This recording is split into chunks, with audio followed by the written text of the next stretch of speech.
This is the 150th anniversary of the Gettysburg Address. President Abraham Lincoln, rather a short speech. I mean, he apparently wrote it on the back of an envelope.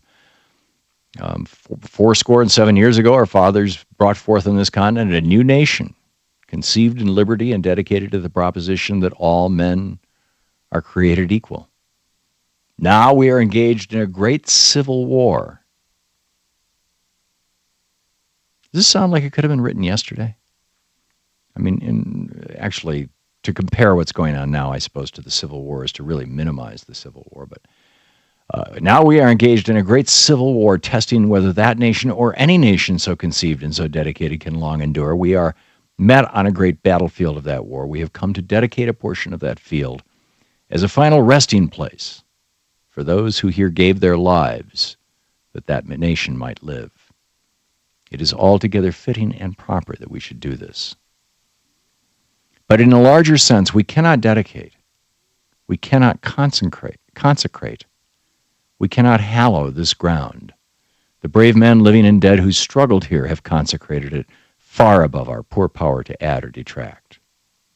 The world will little note, nor long remember what we say here, but it can never forget what they did here.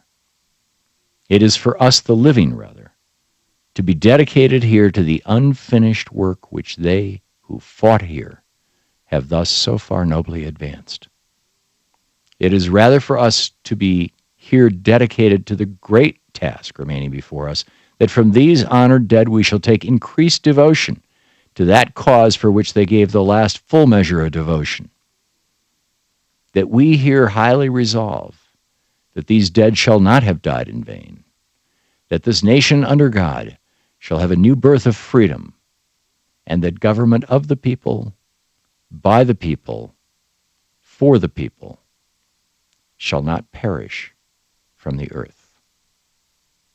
That's it. That's the whole speech. And what do we have today? If you look at a map of the states that have decided to take federal money for expanding Medicaid, and you look at a map of the states that have chosen not to, it almost looks like the old Confederacy. It's really remarkable. Here's a messaging thing that I would like to get out to any Democratic politician who may be listening, and I know some of the Democratic politicians' staff members listen to this program. And I know that they listen to it over at the White House, probably just to wait to see if what kind of subversive stuff is he going to say today. Anyway, here is the way to message this. And every Democrat who is running for office in 2014, this is how to message this. You say to the people of the state of fill in the blank, the state, a state like Michigan that is not taking the federal Medicaid money. You run an ad saying, you are a taxpayer. You have been paying federal taxes to the federal government for years and years and years, and the federal government would like to return some of your tax dollars to you and to your fellow workers in the state of Michigan in the form of health care by expanding Medicaid. But your Republican governor, Rick Snyder, has said he does not want you to get your tax dollars back. He wants Washington to keep the tax dollars from Michigan rather than sending them back to the state. And so also says Joe Blow, my Republican opponent. Joe doesn't think that you should get your tax dollars back either because it's in the form of health care. God forbid people should have health insurance.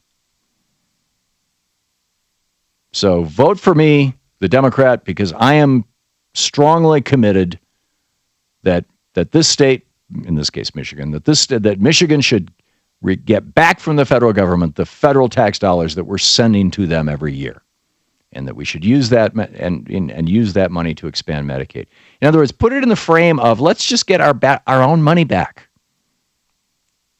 Remember how effective Ronald Reagan was with, promoting his tax breaks? It's your money. Well, where do you think this money that is funding the Medicare expansion or Medicaid expansion is coming from? It's coming from tax dollars. It's your money.